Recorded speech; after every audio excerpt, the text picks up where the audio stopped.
Ito yung flashlight ko na merong lagayan. Tignan nyo naman. Ang ganda, diba? Napaka-social. And hindi lang yan. Ito mismo yung kanyang flashlight. Meron na rin siyang kasamang Type-C na charging cord.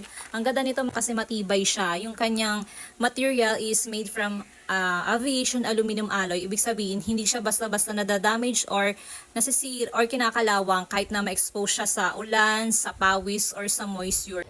Ganito kalakas yung kanyang ilaw. Ito yung kanyang strong light. Ito yung kanyang medium light. Ito yung kanyang strobe light. Meron din siyang cob light or floodlight. Ayan o, napakalakas o.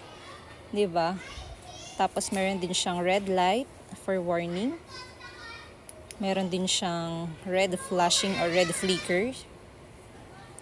Ang signal yan. And telescopic zoom pa ito. Ayan o, nazo-zoom in and nazo-zoom out siya. Long range na rin ito. Tignan nyo ha.